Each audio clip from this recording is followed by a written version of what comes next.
wide variety of patients here. And we have 20-year-old students who are in college, and then we have the 85-year-old, retired elderly patient as well. I would say we have a wide range of socioeconomic classes. We have, it's very, a wide range of ages. It's very diverse clinic, I would say. And a lot of our patients are chronically ill, have multiple comorbidities, and depression, anxiety, and other psychiatric illnesses play a significant role in our ability to treat them effectively. So the majority of our patients are either Medicaid or maybe Medicare, Medicaid combined, or uninsured. We do have some people that have insurance, although even some of those people are the poorly insured, so just because they have insurance doesn't mean they can afford health care.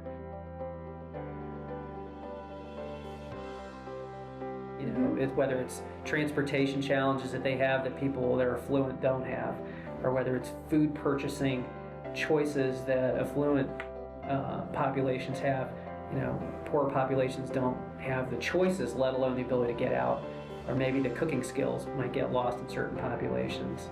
The opportunities to exercise, just with their physical environment, probably just aren't there the way other parts of the population have. Just the fact of getting to the transportation to the podiatrist, that was a huge barrier. Again, they're busy.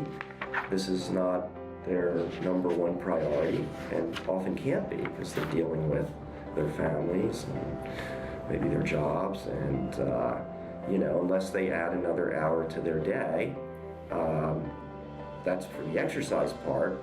And then for the diet part, very kind of carefully look at what they're eating and shop appropriately, take all the time needed for that. Patients sometimes have fear of what diabetes is, and so then they don't necessarily want to learn about it as much, if they're nervous about progressing to insulin and things like that. And so I think that can be a barrier to self-care, because it can sometimes lead to, do I really have diabetes?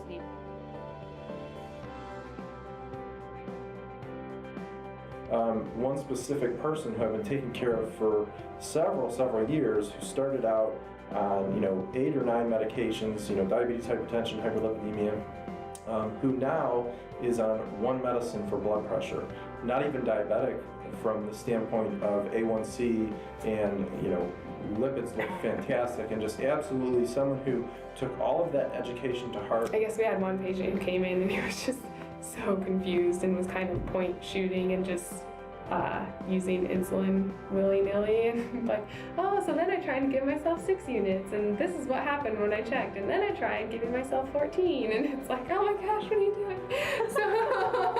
So I guess that was a success, because we convinced him to start taking, let's just do 10 with each meal. It was a short acting, so we convinced him, and then he came back at his follow-up and was like, oh my gosh, it's like I can see a pattern now, and it's like, yeah. So like just teaching him like how insulin works. I mean, it was this tiny little breakthrough that, he still has a long way to go, but it made a huge difference for him.